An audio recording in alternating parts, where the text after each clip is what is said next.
बता दिया था कौन सा समय चल रहा है ये? हैं? अभी कौन सा समय चल रहा है? 15 दिन का पितृपक्ष। मालूम है क्या बोलते हैं पितृपक्ष? क्या होता है पितृपक्ष? हैं?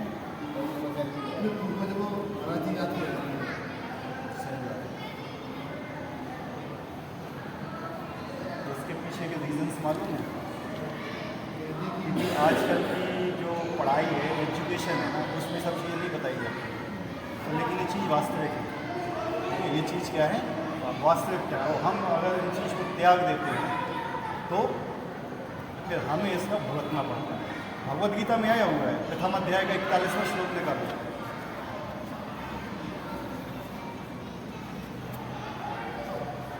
भगवद गीता अध्याय 1 श्लोक संख्या 41 निकालिए। अर्जुन भगवान से क्वेश्चन करते हैं इसमें। कौन सा पेज है बता दो लोगों को? 53 पेज पे होगा। निकालिए भगवद गीता का अध्याय 1 श्लोक संख्या 41।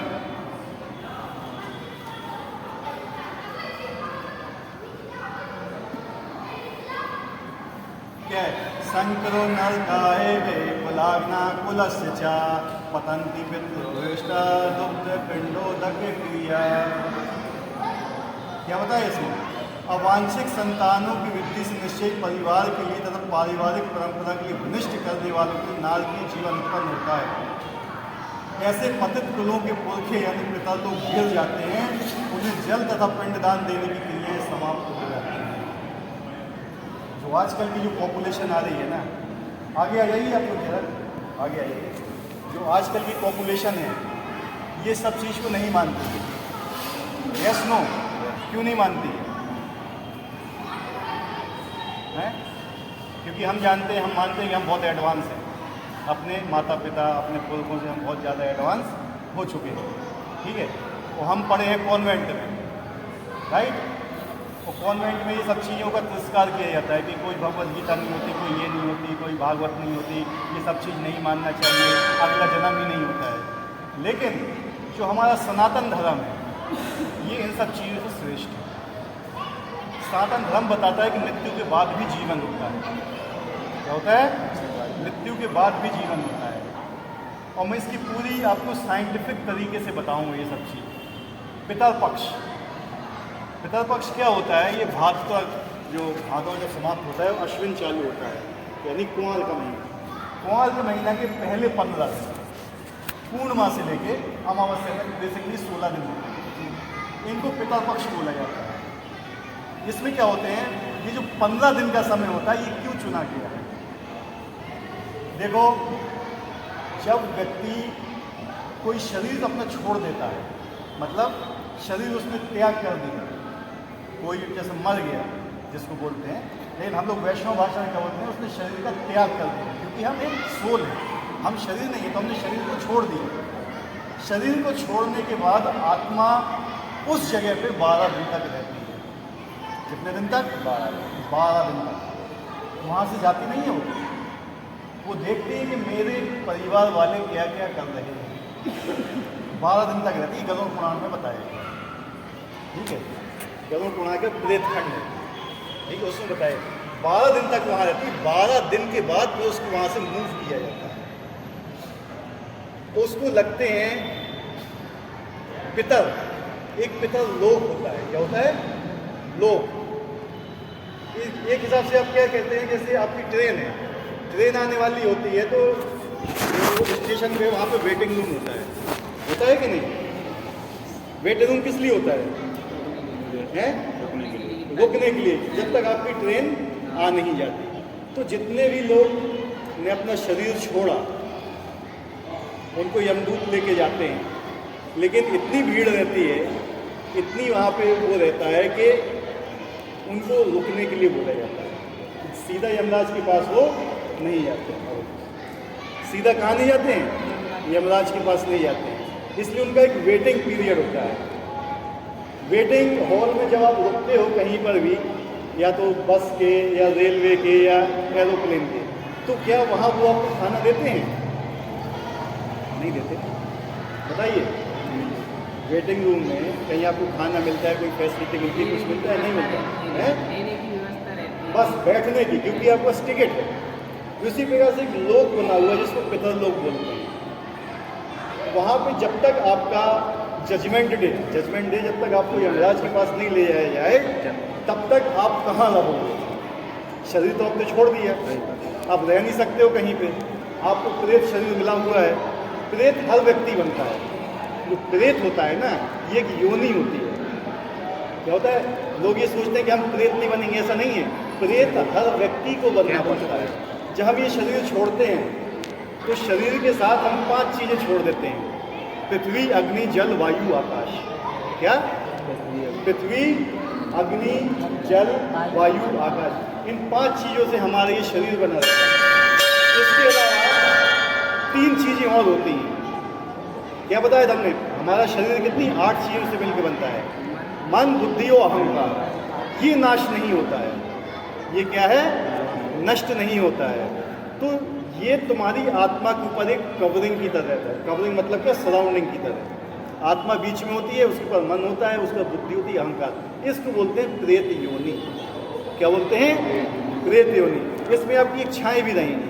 जो इच्छा आपकी पूरी, हर व्यक्ति प्रेत योनि में जाता है। हर व्यक्ति जब शरीर छोड़ता है प्रेत बनता है।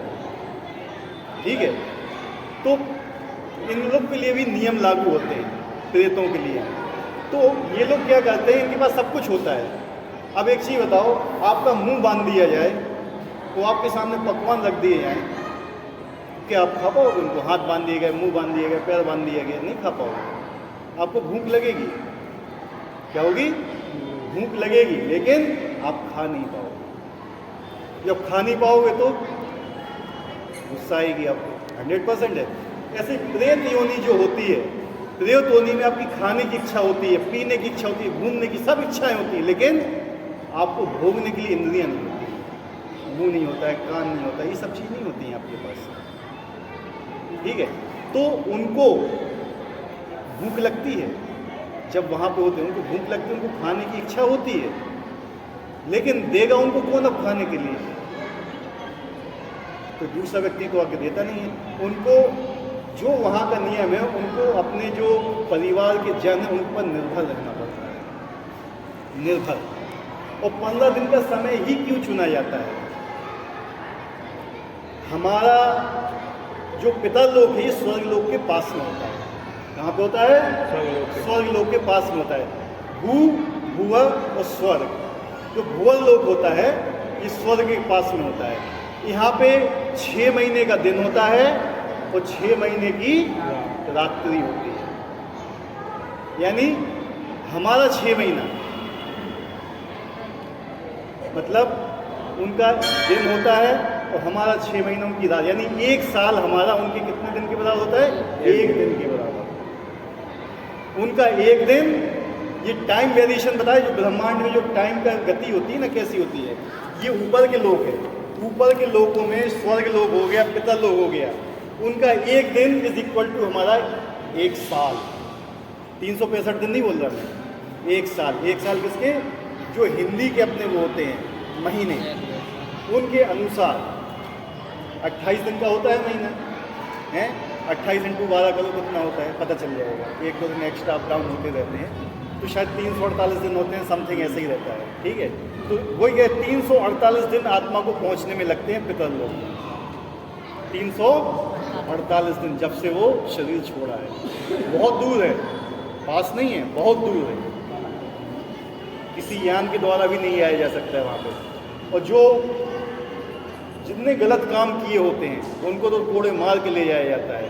देखो उसमें क्या लिखा हुआ है, रूह काँप जाएगी। आप पढ़ते ही साथ जो गरुड़ पुराण है ना, उसको पढ़ते साथ रूह काँप जाएगी। और लेकिन जो अच्छी आत्माएं होती हैं उनको ले आया जाता है अच्छी तरीके से, विश्वामित्र सब कुछ। तो ये हकीकत है। तो 15 दिन क्या होता है, जो देवता लोग होते हैं, देवता जो देवलोक में होते हैं, वो दिन में 1 बार खाना खाते हैं। कितने बार खाते हैं? देवता या पितर। जो मनुष्य होते हैं उनको है दिन में 2 बार खाना।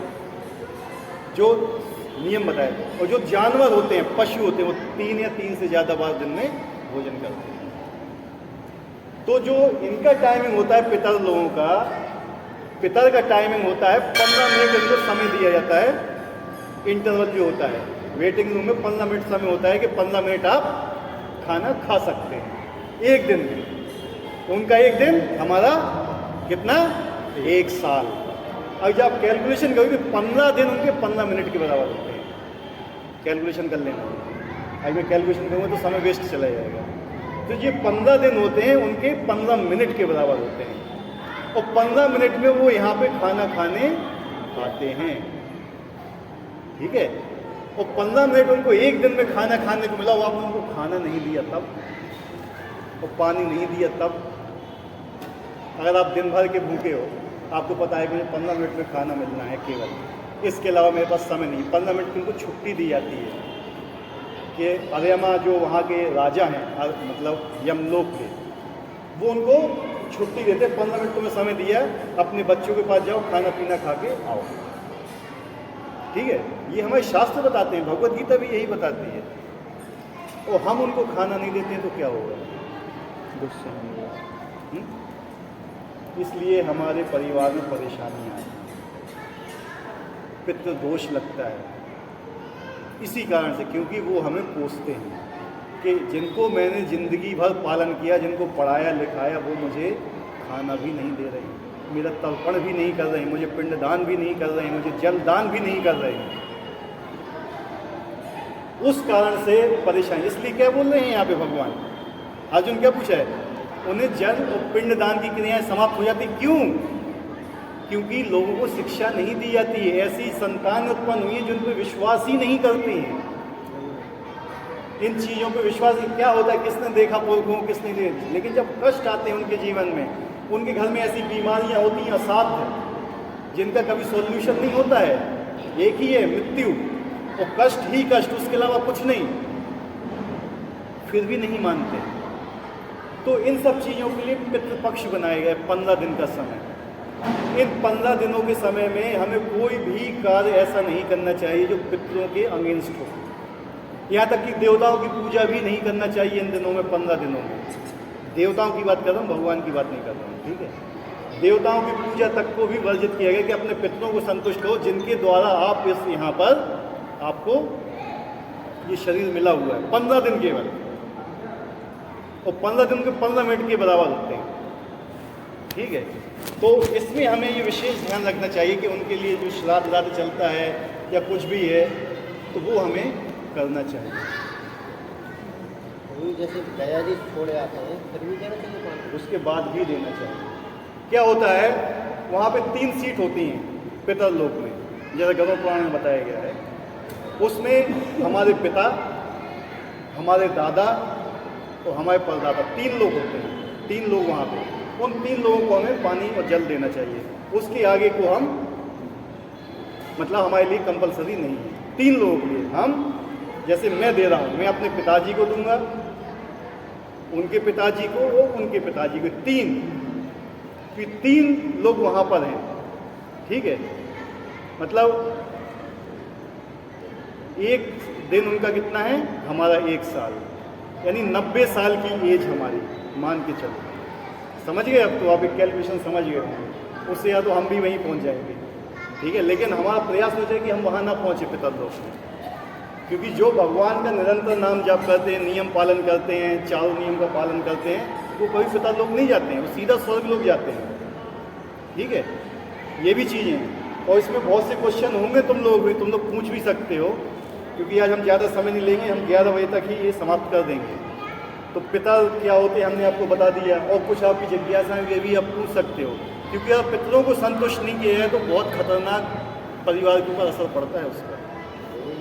हाँ, जैसे घर परिवार वाले, हाँ, गया ही छोड़ आए, हम उनसे कहते पानी तो नहीं देने देते। देखो, इसमें एक कथा आती है, आप लोगों ने भागवत पढ़ी होगी, भागवत पढ़ी होगी। भागवत में कौन था एक, क्या नाम था उसका, नाम नहीं याद आ रहा मुझे। गोकर्ण नहीं, गोकर्ण के धुंधकारी। हाँ, धुंधकारी का गया में कितनी बार तर्पण किया था? हैं कई बार, फिर भी मुक्त नहीं हुआ तब। ठीक है, ये होता है हम गया ये छोड़ा उसके बाद नहीं करें, ये शास्त्र में कहीं नहीं लिखा हुआ है कि हम बस गया जी छोड़ा है बस हमारा काम खत्म। नहीं, ऐसा नहीं होता है, उसके बाद भी देना चाहिए। और ऐसा नहीं कि घर का बड़ा लड़का ही दे, ये भी कंपलसरी नहीं है शास्त्रों के अनुसार। बड़ा लड़का तब तक जरूरी है जब तक घर में एक चूल्हा जल रहा है, समझ रहे।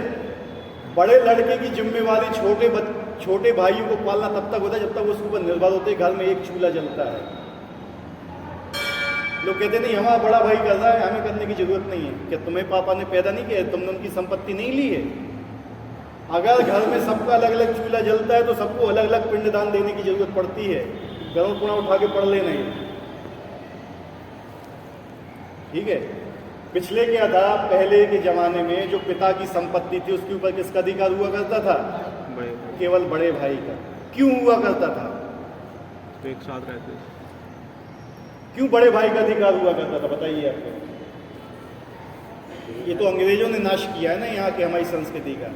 क्योंकि बड़ा भाई पिता के समान होता था और बड़े भाई का कर्तव्य होता था कि छोटे भाइयों का, उनकी पत्नी का, उनके बच्चों का पालन करे, तब वो पिता की संपत्ति का अधिकारी होता था। क्या बोला मैंने? बड़ा भाई पिता की संपूर्ण संपत्ति का अधिकारी तभी होता है जब वो अपने छोटे भाइयों का, उनकी पत्नी का, उनके बच्चों का भरण पोषण करे। इसलिए उसका ये काम होता था कि वो जो पिता और दूसरी संतानें छोड़ के गए हैं उनका भी पालन कौन करता था?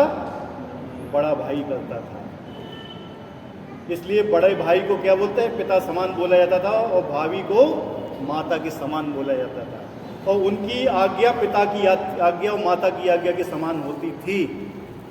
लेकिन जब कलयुग बढ़ा, अंग्रेजों के यहाँ आक्रमण हुए तो अंग्रेजों ने क्या नियम बना दिए? पिता की संपत्ति का सब में बराबर अधिकार होना चाहिए, बड़े भाई को नहीं बनना चाहिए। उनने हमारा क्या किया? विरोध, हमारी संस्कृति का विरोध किया। और फिर हमने क्या किया? नहीं, हमें भी पिता की संपत्ति मिलनी चाहिए, हमें भी पिता की संपत्ति चाहिए। लेकिन जो पिता का कर्तव्य, तुमने पिता से तो ले लिया अपनी संपत्ति, लेकिन उनका कर्तव्य कौन करेगा? बड़ा भाई अकेला है। यानी जो अंग्रेज नियम बना के गए हैं हमारी संस्कृति का विनाश करके, वो देखिए अब बड़े भाई का कर्तव्य जो होता था उसी समय के लिए था जब एक चूल्हा जलता था घर, क्योंकि उसी में ही पुरखों के लिए बनाया जाता था, फिर भगवान को प्रसाद अर्पित किया जाता था, फिर वो उनको दिया जाता। लेकिन जब घर में अलग अलग चूल्हे जलते तो अलग अलग उनको पिंड को देना चाहिए, ठीक है। वो गया छोड़ने का मतलब ये नहीं होता कि उनका काम पूरा हो गया, नहीं। गया छोड़ने के बाद भी कभी कभी ऐसे कर्म होते हैं, जैसे धुंधुकारी के थे जिसकी कथा भागवत में आई हुई है, उसकी मुक्ति नहीं हुई थी। 1000 बार गया में पिंडदान किया था, फिर भी पानी देना पड़ेगा। ये गरुड़ पुराण में लिखा हुआ है, मैं नहीं बोल रहा हूँ, ठीक है। मैं कोई भी यहाँ शब्द ऐसा नहीं बोलूँगा शास्त्र में नहीं लिखा हुआ। देना चाहिए, ऐसा नहीं होता है माता। ये तो क्या है ना, ये यहाँ के हम बचने के लिए, अपने कर्तव्यों से बचने के लिए ऐसा करते हैं, तो वो दोष लगेगा उनको, ठीक है।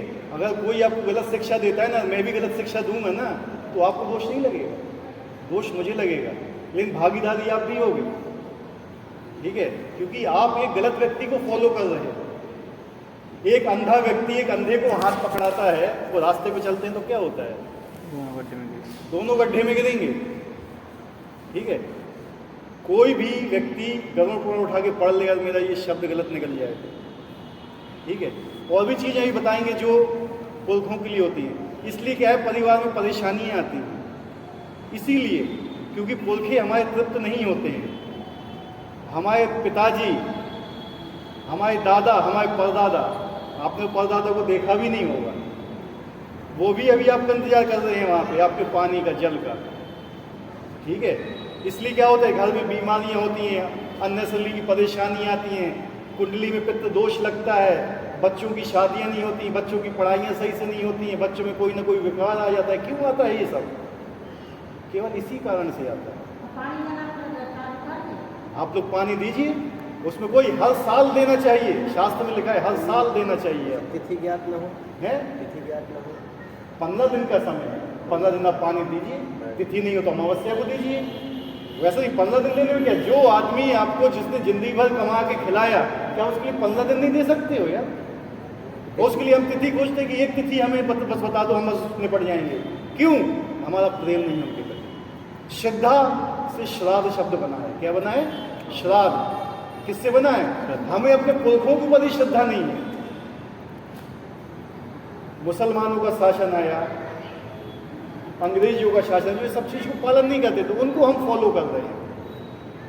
हम उनको फॉलो करेंगे, जिंदा रहते रहते अपने माता पिता को चुनवा दिया, माता पिता को जल नहीं दिया, पानी नहीं दिया। अरे आजकल की तो बात ये लगे, जिंदा रहते रहते माता पिता को जल और पानी नहीं देते, खाना नहीं देते हैं, मरने की बात तो बात ही बहुत दूर है। तो मतलब ये संस्कृति हो गई है हमारी। तो अभी जो ये पिंडदान की क्रिया चल रही है, जो श्राद्ध चल रहा है, इसमें भी बताया गया है कि कैसे लोगों को देना चाहिए, क्या करना चाहिए, क्या नहीं करना चाहिए। ठीक है, सब चीज़ बताई गई है भागवत में, सब चीज़ शास्त्रों में बताई गई है। लेकिन क्या है ना, हमको ही किसी ने नहीं बताया। तो ये जो 15 दिन है, ये बहुत इंपॉर्टेंट है। 15 दिन हम इतना भी कहते हैं यार, आप देवताओं की पूजा करते हैं तो छोड़ दीजिए 15 दिन के लिए, लेकिन पुरखों को स्पेशली आप तृप्त कीजिए। उनके माला जप करने से उन्हें तृप्ति मिलेगी ज़्यादा। तो बताएंगे ना भी सब चीज़, माला जाप है, हवन कर सकते हो हैं, इसके बहुत चीज़ें होती हैं। बहुत सीता मैया ने कैसे तर्पण किया था बताइए? सीता मैया ने कैसे तर्पण किया था? अब देखो, लोग मानते नहीं है ना, भगवान राम जी ने भी तर्पण किया था, पांडव भी गए थे, चैतन्य महाप्रभु गए थे, वो भी गए थे। बलराम जी ने जिंदा रहते रहते, उनके पिताजी जीवित थे बलराम जी के, फिर भी उनने श्राद्ध कर्म किया था। भगवान के अवतार, जो भगवान आके हमें शिक्षा दे रहे हैं, समझ रहे बात को? जलदान दिया जाता, क्योंकि जहाँ पे वो रहते हैं पितर लोक में, यहाँ से बहुत दूर है, ठीक है, वहाँ पे उनको जल नहीं मिलता है पीने के, वहाँ पे उनको खाना नहीं मिलता है खाने के लिए, वो अपनी फैमिली के ऊपर डिपेंड रहते हैं। अगर अपनी फैमिली उनको नहीं देती है, तब वो फिर फैमिली पर क्रोध होते कि जिनके लिए मैंने अपना पूरा जीवन समर्पित कर दिया, वो लोग मुझे खाना भी नहीं दे रहे हैं, तर्पण भी नहीं कर रहे हैं। अब बहुत लोगों का क्वेश्चन आता है कि हम तो यहाँ से खाना दे रहे हैं, लेकिन वो तो वैसे ही रहता है, खाते ही नहीं है। होता है कि नहीं होता है? कैसे समझोगे इस चीज़ को, बताइए? क्या जीवित के बाद भी शास्त्र में यही बताया कि जीवित रहते रहते भी श्राद्ध कर्म किया जा सकता है। अगर जैसे मैं हूँ, हैं? समझा नहीं मैं आपको। तो वो तो नरक के काम ही होते हैं ना, जब तो मेरे माता पिता की सेवा नहीं कर रहे हैं। फायदा की बात नहीं कर रहे हैं, क्या हर चीज़ फायदे के लिए की जाती है? हाँ, आप अपना कर्म कीजिए, तुम्हारी ड्यूटी क्या बोलती है? उनका क्वेश्चन ये है प्रभु जी, हाँ, जिंदा जिंदा सेवनी की बात में कर रहे हैं। देखो वो बात हम समझ रहे हैं आपकी, लेकिन जिंदा रहते रहते भी सेवा करना चाहिए और मरने के बाद भी सेवा करनी चाहिए, ये हमारे शास्त्र सिद्धांत है। अब कोई नहीं कर रहा है तो उसके लिए आप क्या कर सकते हो बताइए? कुछ कर सकते हो उसके लिए? अगर वो अपने माता पिता को डंडे मार रहा है तो आप जाकर उसको रोक लोगे क्या? नहीं रोक पाएंगे आप, लेकिन उसको वो भुगतना पड़ेगा वो चीज़। कैसा? तो श्राद्ध कर रहा है तो फिर भी कुछ तो कर रहा है ना, वो कुछ तो कर रहा है ना। Something is better than nothing, कुछ तो कर रहा है, ठीक है, कुछ तो बुद्धि है उसके अंदर, कम से कम शास्त्रों का तो पालन कर रहा है। नहीं किया उसका तो उसको दंड मिलेगा, लेकिन जब उनको वास्तविक जरूरत है तब तो वो उसको कुछ ना कुछ कर रहा है ना। तो ये भी देखना चाहिए। देखो, हमें हमेशा हर व्यक्ति का नेगेटिव पॉइंट नहीं देखना चाहिए, हर व्यक्ति के अंदर पॉजिटिव पॉइंट भी होते हैं, वो भी देखना चाहिए। गलत कर रहा है, वो मानते हैं कि उसने जीवित रहते रहते उसने कुछ नहीं किया, लेकिन मृत्यु की बात तो कर रहा है ना, है कि नहीं। लेकिन बहुत से संप्रदाय ऐसे हैं जो माता पिता को कहीं पे रख देते हैं कि चलो भाई इनने अपनी ज़िंदगी भर तो कुछ नहीं किया, इनके जो शरीर है इसको मतलब पशु पक्षी खाएं, कम से कम उनका भला होगा। उनका उद्धार नहीं होता है। उनका उद्धार, इसका मैं आपको बताता हूँ वास्तविक चीज़ क्या है, इसका प्रूफ बताता हूँ मैं। परम सिद्ध ये थे अपने गीता प्रेस के हनुमान प्रसाद पोद्दार, इनने अपनी जीवनी बताई थी। इनने जीवनी बताई थी कि उस संप्रदाय के व्यक्ति उनके पास आए थे मरने के बाद, क्योंकि वो ऐसे व्यक्ति थे, हनुमान प्रसाद पोद्दार बहुत श्रेष्ठ व्यक्ति थे, कोई साधारण नहीं थे वो व्यक्ति। उनके पास आए कि मैं मुक्त नहीं हुआ हूँ, मैं उस संप्रदाय का नाम नहीं लूँगा। उन्होंने कहा था मैं इस संप्रदाय का व्यक्ति हूँ और मैं उसमें पुजारी था और मेरी तृप्ति नहीं हुई है और मैं मुंबई का रहने वाला हूँ, इस जगह पे रहता हूँ। उन्होंने कहा नहीं मैं असली में पता करूँगा जाके। हम परम सिद्ध हनुमान प्रसाद पोद्दार गए वहाँ पे, उन्होंने बताया भी वहाँ पे जाके कि ये मतलब यहाँ पे रहते थे, इनका देहांत हुआ और हमने इनको ऊपर रख दिया, इनको मतलब चील कौए हुए सब खा गए, लेकिन उनका उद्धार नहीं। तो परम सिद्ध जो थे हनुमान प्रसाद पोद्दार ने उनके लिए फिर श्राद्ध कर्म किया था, तो उनका उद्धार हुआ था। फिर वो आए भी थे कि मैं आपकी वजह से मुक्त हुआ। हमारे शील प्रभुपाद जी को भगवत गीता लिखने के लिए जगह नहीं मिल रही थी, शांति से लिखने के लिए, मतलब कि उन्हें कोई डिस्टर्बेंस ना हो। तो उन्हें एक ऐसा घर मिला जहाँ पे कोई भूत पिशाच प्रेत रहते थे। उन्होंने कहा ठीक है, हमें तो हमको यहाँ पे भी लिख लेंगे। तो शील प्रभुपाद जी वहाँ पे चले गए, लिखने लगे भगवत गीता को। जब रात होती तो कभी कोई खिड़की कड़कड़ाते, कभी कोई इंक पलट देता, कभी कोई कुछ करता, कभी कोई कुछ करता, परेशान करने लगे। प्रभुपाद जी ने जोर से बोला हु इज देयर, कौन है वहाँ पे। जब तक आप किसी प्रेत से बोलोगे नहीं ना, वो आपसे नहीं बात करेगा, ठीक है। जब तक आप किसी प्रेत से बोलोगे नहीं ना, वो आपसे बात नहीं कर सकता है। उनने बोला हु इज देयर, कौन है वहाँ पे। तब प्रेत देख सकते थे, इनके पास इतनी शक्ति थी। प्रेत देखा, उसने कहा मैं हूँ, ऐसे ही बोला उसने। शील प्रभुपाद जी स्वयं बताते थे। तो शील प्रभुपाद जी दयावान थे, तो उन्होंने कहा कि आप अभी मुक्त नहीं हुए हैं। कह रहा बोल नहीं रहा। उन्होंने कहा बोलो हरे कृष्णा। जो प्रेत होता है, जो दुष्ट प्रकृति का होता है, भूत प्रेत राक्षस, इनके मुंह से राम और कृष्ण नहीं निकल सकता है। तुलसीदास जी थे, तुलसीदास जी से एक प्रेत मिलने आया था। कौन आया था? प्रेत। उसके नाम में एक राम शब्द आता था, हैं?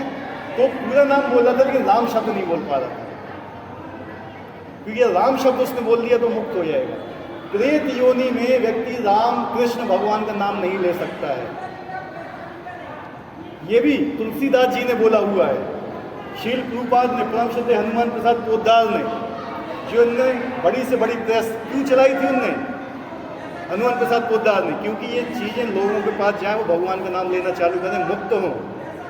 प्रेत योनि में कोई भी भगवान श्री राम का, भगवान कृष्ण का नाम नहीं ले पाएगा अपने मुंह से।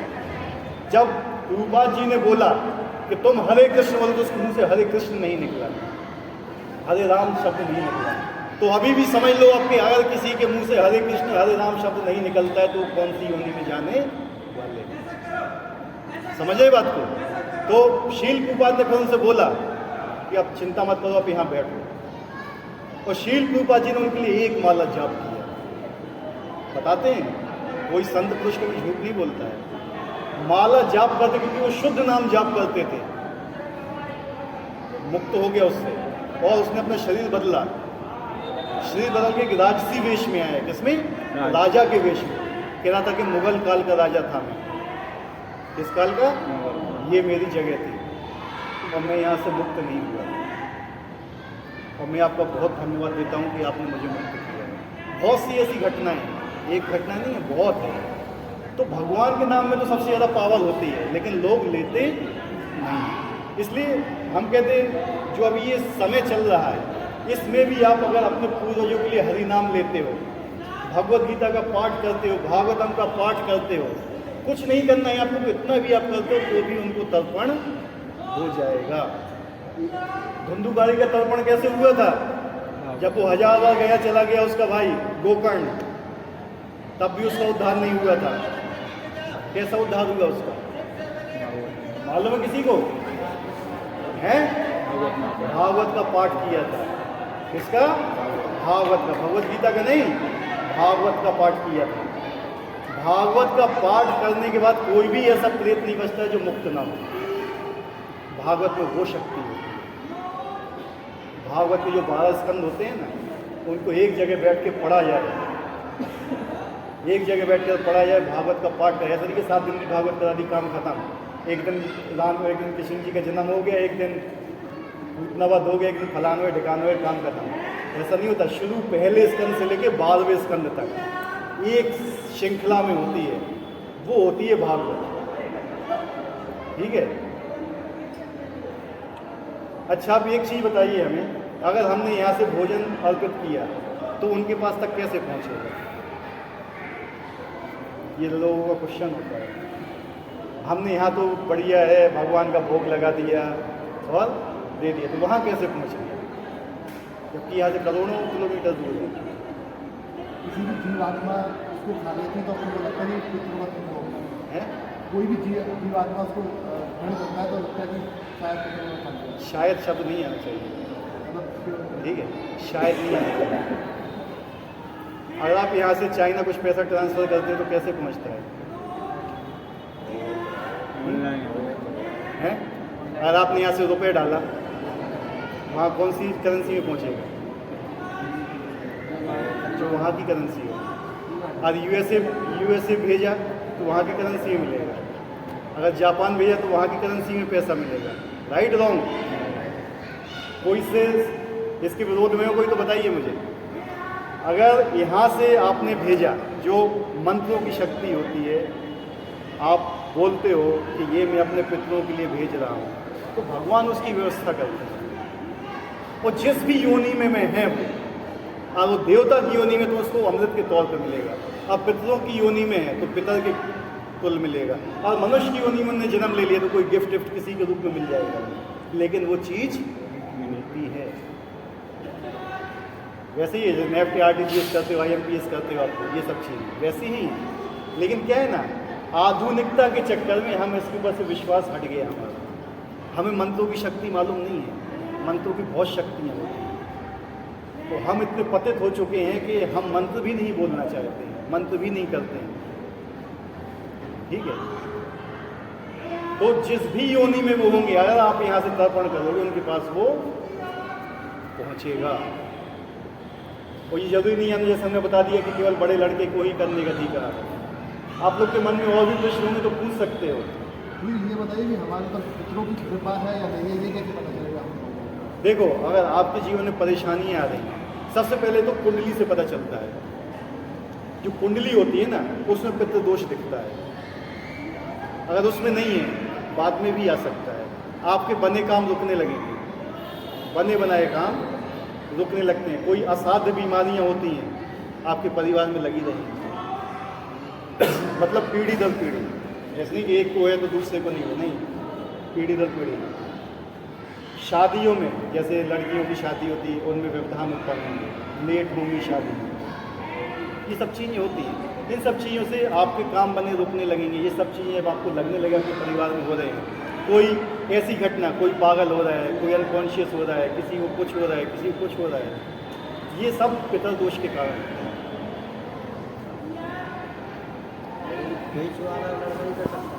सब कोई कर सकता है, अगर अलग अलग हैं, साथ में हैं क्या साथ में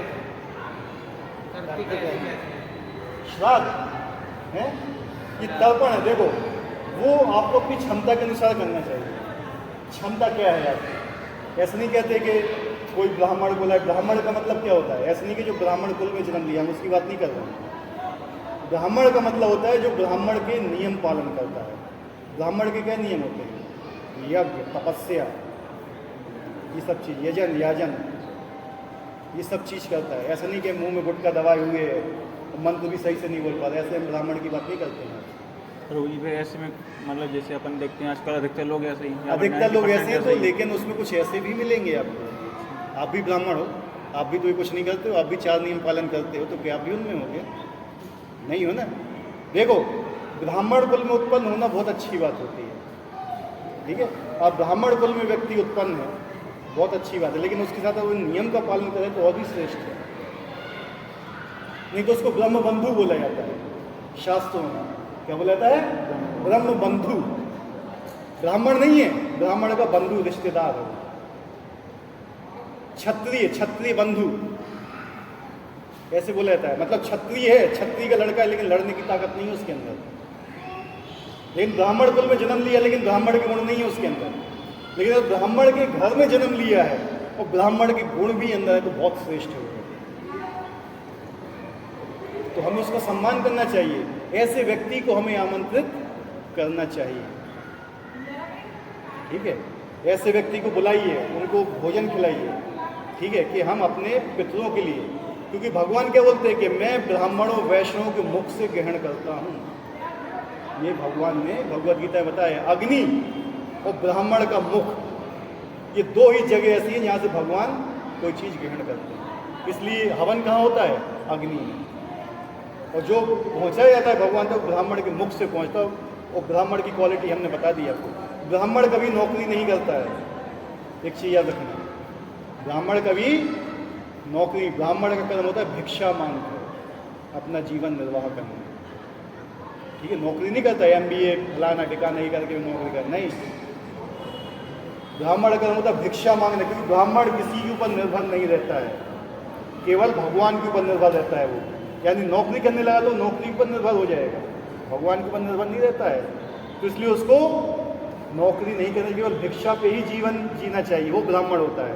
क्षत्रिय केवल टैक्स लेके जीता है, वो भिक्षा नहीं मांग सकता है। क्षत्रिय वो कोई काम नहीं कर सकता है, दुकान नहीं खोल सकता है, ना कोई किसी की सेवा कर सकता है। वैश्य, वैश्य दुकानदारी व्यापार वगैरह करता है। और शूद्र जो होते हैं वो दूसरों की सेवा करते हैं। ये एक नियम है शास्त्रों के अनुसार। तो ब्राह्मण, आप समझ लीजिए, ब्राह्मण भिक्षा मांग के अपना घर चलाएगा, चाहे उसको जितनी भिक्षा मिले उतने में अपना संतुष्ट रहेगा। वो नहीं मिलेगा तो भूखा सोएगा। ये नियम होते हैं उनके। तो ऐसे ब्राह्मण को आपको बुलाना चाहिए कि जो किसी दूसरे पे आश्रित ना हो भगवान के अलावा। तो ऐसे तो मिलेंगे नहीं आपको कहीं। और जो हैं भी हैं, बहुत हैं, उन तक पहुंचिए आप, जिनने अपना पूरा जीवन समर्पित कर दिया भगवान के लिए। हैं बहुत ऐसे ब्राह्मण, ऐसा नहीं कि है ही नहीं, हैं जिन्होंने अपना सब कुछ समर्पित कर दिया भगवान के लिए। केवल उनके जीवन का एक ही उद्देश्य है, भगवान को प्रसन्न करना। ये जीवन का उद्देश्य रह गया। ऐसे ब्राह्मणों को आप बुलाइए। हमारे चैतन्य चैतन्य में आता है, चैतन्य चैतन्य में अश्लील अद्वैत आचार्य थे, महाविष्णु के अवतार। किसके? महाविष्णु के अवतार। कौन थे? कौन थे? शील अद्वैत आचार्य हैं। जब उनने अपने पिताजी का श्राद्ध किया तो किसको बुलाया था? शील हरिदास ठाकुर, जो मुसलमान जन्म में उन्होंने जन्म लिया। लेकिन वो भगवान का इतना नाम लेते थे, इतना नाम लेते थे कि उनके खाने मात्र से उनके पुरखे तर गए थे, ठीक है। ये तो वो दिखा रहे थे अपने मनुष्य जीवन की लीलाओं में कि हमें सारे काम कर। भगवान चैतन्य महाप्रभु भी अपने पिताजी का अपने श्राद्ध कर्म करने के लिए गए थे गया, ठीक है। तो ये सब चीज़ें याद रखिए कि ये चीज़ें एक हमारी परंपरा है, हमारी संस्कृति है। हमें संस्कृति को भूलना नहीं है। अगर संस्कृति भूलोगे तो आपको ऊपर ही कष्ट आएंगे। और फिर लोग क्या कहते हैं कि मैं परेशान हूँ, मैं यहाँ परेशान हूँ, ये नहीं हो रहा है, वो नहीं हो रहा है। क्यों परेशान है आजकल लोग? क्योंकि उनने अपने धर्म सिद्धांतों को छोड़ दिया। मेन चीज़ यही है। तो कोई ये कहता है बीच का लड़का नहीं दे सकता, तो ये सब, अगर एक परिवार है, संयुक्त परिवार है तुम्हारा और पिता के अंडर में ही है सब, तब तो ठीक बात है। लेकिन अब जब अलग अलग रहते हैं, अलग अलग शादियाँ हो गई, अलग रहते हैं, तो सबको देने का अधिकार है। साथ में रहते हैं तो भी अगर बड़ा छोटा नहीं है तो भी दे सकते हैं, दे सकते हो। देखो इसमें बहुत सी चीज़ होती है। आजकल क्या है, आजकल की तो संस्कृति ऐसी है कि आप ये सब काम करो तो आपका विरोध होगा, होता है विरोध।